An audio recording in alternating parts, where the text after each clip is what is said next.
Welcome to another episode of That Rugby Show. Maseru, it's episode 2, the most legendary rugby show on these interwebs. The gentleman in red this week, I don't know, they must this have is called each other. This is maroon, burgundy. It's the same thing. Big dunk on the outside, and maroon.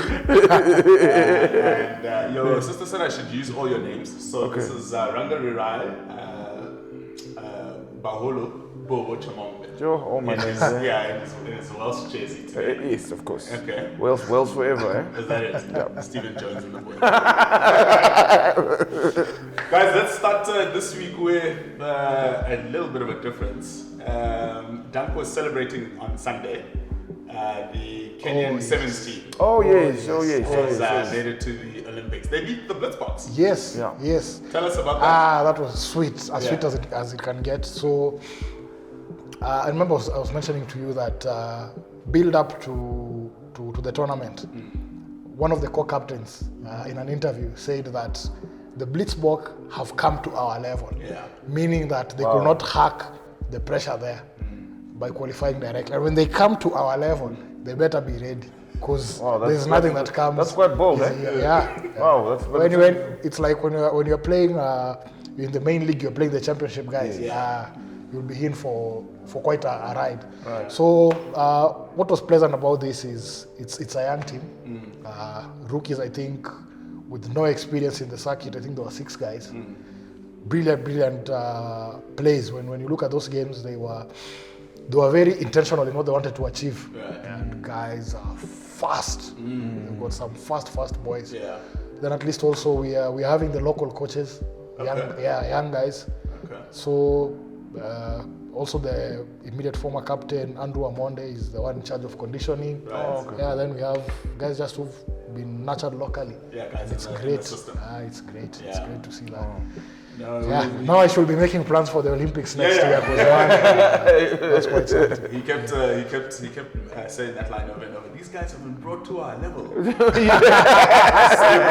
Celebrating the It was brilliant. Your thoughts on that? It was held in Zimbabwe. Yes, in H-Town. Yeah. Yeah, no, it was very nice. I mean, I even messaged him and I said, "Did you know about this?" And I'm like, he's like, "Dude, I live. Yeah, did he know? You know?" No. I think it's very good. I think also for if you look at now, for instance, with 15s, of course, and you look at Namibia, Zimbabwe, Kenya, they are sort of more or less on the same. They're coming together, but now the same way Fiji has transcended from 7s to 15s. In a few years, we're going to see the Sables or the Simbas and those guys playing for at the World Cup, because that's what we want, and we can't have South Africa. Yes, it's over there, but like he said, hopefully in the 15s they'll come to their level as well. So that's what he was. I mean, it's what it is. I mean, look with the Pacific. I mean, there's no difference between the same story is of that the Fijian Islands and the Samoans feeding the New Zealand system. We want to see also the Sub-Saharan Africa feeding the Boks and things. I mean, I always wanted to see Kennedy Tumba. Yes, in a green jersey. I think Kennedy. I'm glad to hear that he's back on coaching now. He's coaching at the Bulls. The Bulls now. So it's him, Piwe Nomlomo, and forget the other guy, but it's also a brother. And I don't know. Jake is. I don't know. He's building something there. I mean, Piwe is a skills coach. Remember, he was from Selborne. And then he was snapped up by the Sharks. Edgar also there? Edgar is there, but Edgar was thrown. Tufsy was thrown into the wolves. So I mean, it's nice to see that. But like you said, when Kennedy should have really played 10. And I understand his brother was actually even better. Yeah, Richard was better. Richard, way better. And if you look at highlights, 87 and 91 World Cup. There's a 13 playing for Zim with Adrian Garvey and those guys. That guy. Running lines, swerve. Yeah. Very good. Like that. Touch rugby. Oh yes, of course, yes. What is it? I'm here. Gone. Speaking of touch rugby on Sunday, Dan, you and I cleaned some opposition out. Hey, wait. Hey. I can't even. I can just say it was plenty to nothing. They got away into an early lead, and we kept assuring them that ours is a diesel engine. It's gonna warm up. 83 Bedford. It takes time. No, I've seen you too. You're like a center pairing, like a Frank Bunsen, Walter Little. Lovely, guys. Let's go on to another thing that's been huge in the news this week: the 7-1 split. Rusty's done it again. Russ Naba have done it again. Yes. Gone for the 7-1 split. The rugby world has gone mad. Thoughts on that? I think people need to stop being petty. I think the only rule is that for the front row, it needs to be specialist players. As long as you have that, everything else you do it as you wish. And I think what is good when you look at what SA is doing is that they know what their strengths are. They know how to play. There's even something I'd come across whereby they were saying that with SA, you know what you're supposed to do. So even if you're picked today to go play for SA, as much as you are not as fit as them, you know what you're supposed to do in a particular position. So for them, they have a game plan. If the game plan will be executed by using that 7-1 split, well and good. Now it's your work to make sure that you overcome that. Yeah, and obviously it will be maybe centering plays around attacks in the outside channels. So obviously what I'm seeing is Bandi Aki will make lots of carries between the center and between the first center and the flyer. There'll be lots of carries there, and they'll try to take their plays outside just to try and get the forwards moving. Because I think there's a way to beat the 7-1 by making sure the ball keeps moving to the sides.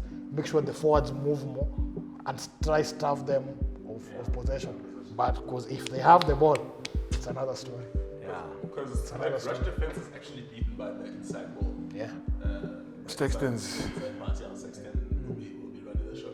What did you make of the hullabaloo specifically on social media and that 7-1 split? Look, the team was announced on Monday or Tuesday. Tuesday. So I don't think has the Irish team been out? No. Yeah, is it out? It came out yesterday. Yeah. But 5-3 split. So obviously they're given time, and it's bold of Rassi and Jog to say, you know what, this is where we're going. Yeah. Fight fire with fire. Yeah. So you can't repel. You will not be able to contain. The guys are fresh. I mean, Dwayne played last week, so they are wrapping him in cotton wool for the quarters and knockout rugby. So the guys who are in now, I mean, bringing on John Klein and the second row, Archie is only coming back now. Like it's that 83 Bedford. You see now, and now if you bring on second half, you're bringing on two locks who play for Munster, who know the game plan. You see, and that is where it's going to be won and lost, because Sexton, as soon as he gets, watch Peter Steph Destroy is going to be on Sexton. Sexton gets a crock, it's like ref, stop. And, you know, I'm telling you, he's not even going to make 30 minutes. We have 3 jackals that will be coming second half. Second half. Yes. For the last 20. Yes. How come nobody's making a deal out of that? That's for me. That was the glaring thing. They're obviously going to go for the. Of course, they want to with the 7-1 split. It means that they're going to try slow down your balls. It means they're going to try and turn over as much as possible. You'll be tired, so it means they'll be able to get the ball much. But what I think, maybe looking at what Ireland is trying to do and how they've been playing, is trying to shift that ball much. You see, if you keep shifting the ball, you sort of negate the efforts of the Pilfers. And if they are as analytical as what I'd seen in the 2011 World Cup, what New Zealand did to Pocock, they made sure the carries were to Pocock, so that he can't really fetch. He has to tackle. And I think Andy Farrell is a smart guy based on what he's been doing. So I think this is the game of the World Cup. Leave even the final. This will be a serious test. That's how I wanted to start this. I wanted to be a serious test. This will be the game of the World Cup. It it'll define the World Cup in many ways. We were talking off air about who do the Springboks want to play in the quarters. I maintain that they prefer to play the French. The All Blacks have too much history and it's just too close when it comes against them. If they play the French, potentially without Dupont, depending on what happens in his hearing, whether that red card is. No, the red card. No, him a broken jaw. He's at the receiving a broken end. jaw. Yeah, yes. He has a broken jaw, potential broken jaw. Potentially broken jaw. Yeah. Let me seg to something else that's I thought had been interesting. The bunker. What impact has it had on this tournament? Big so far, big because now some of the calls are sort of contentious. Yeah. And something small ideally will make you change your tournament plans. Yeah. For example, if something is caught now and from the yellow it's upgraded to a red, automatically you've missed the quarters. Yeah. You can imagine. That's Because the threshold, that 3-match game, if you take out maybe with inclusion of tackle school, Tackle school. you can imagine. I think tackle school is my favorite thing. So what are you tackling? You're tackling, you're going back to basics. Because where they have to go, now they have time. Previously pressure will be on the referee, he's made a call, he has to make the red card come out immediately and all. No, he just says, no, you take your yellow. Then let those guys look at it for later. So, because now you can see, for example, it hasn't really been consistent. You look at what happened to, what's this guy? One of the twins, Tom Curry. You see what happened to him. Then he's missed out these games. Yeah. Then you look out what happened to Kriel. It was not even picked. So I think the bunker is also it's got its pros, but I think the good thing is it takes pressure off the sighting and having those hearings. The posters, like you remember when was it to Skalkberger, then Johan Rupert had to fly in like SC. I think he brought in O.J. Simpson's lawyer. Don't fit, you must have quit. Because the world was like, no way, they can't. Johan Rupert was like, Skalkberger, no, that's color, no ways. I'll sort it out. How good a pundit is he? No, Skalk is very knowledgeable. And you know what I like about Skalk is this is the thing. Him and Jean de Villiers, they are 100% bilingual. Yeah. And they actually lean more to English. Skalk especially because going from Paul Jim and things like that. But I think also even now I saw a post where they had his son, Butch James' son, Brent Russell's son. Yeah. Oh, that's all that. Yes, and he sent his son to Weinberg or Sachs. To Sachs. Yeah, so you know what I mean. So that he's even his demeanor. I mean, Skalk, when he was a junior, when he arrived, this guy, he was a cricketer obviously. Yes, yeah. And when he arrived there, and I was like, this guy, because he played Nuffield Week and he was a quick bowler. And he never played SA schools or anything of that sort. But the guy's massive. The thing that always makes me laugh is he's played Skalk. Yeah, he's playing Skalk. Yeah, he's playing Skalk. Yes, because actually he's bigger. He's bigger. Yeah, his dad is there. So he's very, very good, and he's calm. He's calm. He's very good. Yeah, and they're impartial. Yeah. That for me is big because unfortunately the other guys, and even when you look at some of the Australians, man. The bias at times when they're doing their thing doesn't look good. I really enjoyed, before we wrap this segment up, I really enjoyed in the game before the World Cup, in the Qatar Cup, having Justin Marshall in as part of the... with Shimmy. With Shimmy. Yes. And Kiss. It was really good. Okay, that's good. We're happy with that, guys. Let's then do a quick review of, and I need my... Yes, thank you. Quick review of the games that went by last week. Should we start with the Bok game, Boks and Romania? What's there to review there? Honestly, The rain. Yeah. I mean, and also D-Rex did quite well. Hat-trick, and he was hungry. Kobus ran up with his hat-trick. I was telling you, Duncan, that old Tandarai, Chavanga, Chavanga, we were messaging each other. Because remember, Shimange said, Tonderai has just got text me and said my record is on. So I texted, I said, dude, your record is going. So he's like, hey, I've phoned Rassi and I've asked him to take Kuomas off. So yeah, I mean, it was. I mean, Reinach is, you could say he's should be a DuPont type player. Kind of a hybrid. Because his kicking is of the base is good, and it was good. It was a good game, and I was happy for Makozola that he could have that. That also get his confidence back, and being reckoned. Because I mean, there were fans lineups were calling him above Kirtley for this week's game. We called it last week. We said Australia-Fiji will be the game of the week. Yeah. We said it would also be the upset. Absolutely. We know stuff, guys. Absolutely. That game was nice. It was a nice game. Fiji guys can hit you. Oh, they to next week. They can hit you to next week. Yeah. Toisova was something else. He was on fire. Him and Botia, that experience. And I think having them start what was the difference as compared to when they having them come to impact, yes. Game, did you guys see Drew Mitchell's tirade? No? He was on a podcast. He went crazy. Against the Aussies, of course. He said that Eddie Jones must pull finger, dropped about 10 F-bombs in like a minute. It just went absolutely nuts. Wow. And actually you'd understand. He's an Australian. He's achieved a lot. They're on the brink of going home. Why does Eddie Jones not drop the fly-off? Carter. Yeah. Well, when did he drop it? But he played it with. He's dropped him for this one coming. Oh, for this one coming.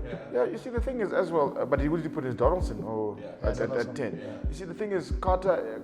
If you have a fly half who's not kicking to poles or kicks horribly to poles, and is not necessarily like he's trying to. His justification was that he thinks Carter is like a Bush James at the 2000 World Cup, where he's not kicking, but he's more. But he doesn't have a presence. You can run his channel. He's not gonna. He's not Bush James. He's not Bush James. And I sort of understand where with so why did they take Quaid along? Exactly. No, I think Quaid is more an attitude issue. I mean, there's guys who should have been there. I mean, Quaid should have been there. O'Connor, I don't know what happened to O'Connor. Hooper and Bill could have been there. And it's not explained. It's not explained. Yeah, there must be some backroom issues. England cleaned Japan, like you said. Yeah, no, that was disappointing. Yeah, but it was a contest initially. Yeah. But Japan have fallen. They've fallen. They've fallen by the wayside. Yeah. Really fallen. They're like the Blitzboks with Kenya. They've gone backwards. We've been fixing these guys once in a while. My team of the World Cup so far, Uruguay. Those guys are playing. Yes. They play. Those guys are playing. Oh yes. Those guys are playing some beautiful They took rugby. the Italians to the wire. Yeah. They're playing some It was a very good match, that It's a one. really good game. It was an arm wrestle. It's a really good game. Yeah. Just that I don't know if it's the same guys who came back in the second half, but the first half. First half, they So really. they won that first half, 7-7. France and Namibia. It's together with SA, Romania, Namibia, New Zealand. There's too many points. Cricket Cricket scores. scores, Wix. And so all of your predictions were right. Ireland, Tonga, Wales, and Portugal. All your predictions were spot on. Tonga, We'll live for this game, eh? Tonga are just there, I think, to give Yeah. guys They don't have tackle forwards, eh? What's practice. happening with those? They don't have forwards. Yeah. They don't have But forwards. that's where the game used to be. They don't have forwards. Weird. All right. Today we've got Argentina and Samoa. I think Argentina will beat them, but it might be tight. Because Samoa are playing well. Samoa is picked up. Samoa are playing well, and they have some really good forwards. Yeah, So it'll be an interesting match, but I think Argentina will just beat them. Well, based on experience, I think. Georgia and Portugal. That's like a. Georgia will beat them because of the forwards. Yes. But it will be that's a really nice game to watch. To watch, yes. Because it should be close. It's yeah. tier 2 teams. Yeah. It's like Ireland, the game of the You know what I'm going to say? As much as common sense might say that SA should win, I want Ireland to do the thing. SA will take it. What do you think the margin will be? I'm going to go for 10 points. Really? No. Okay, you reckon that last 20 will be the difference? Whoever loses will get a bonus point. Absolutely. It's gonna be. Whoever loses will have a it's losing going, bonus. It's gonna be. Nah, they're gonna keep quiet. And then on Sunday, we'll be watching the game together on Saturday. And then on Sunday, Wales and Australia. Wales forever. I'd want Wales to win because being a New Zealand fan, obviously. Yeah. If Australia can go home early, then it can be quite nice. Uruguay will fix those guys. Will finish them, yeah. Japan and Samoa. That will be another interesting Another one. one, eh? I know Samoa had beaten them in the build-up, but Yes, I now remember, this is the but World this is Cup, now the so World Cup, so it will just be another tight game. Yeah. Okay. Guys, thanks for coming again. Thank you so much. Thank you so much. Thanks, Thank you so guys. much. You guys are wearing red. I don't care what you guys say. Red? It's red. Burgundy. Thank you so much for tuning into the most legendary rugby show. Thank you. See you Thanks, again, guys. next week. Legendary Stay week. legendary.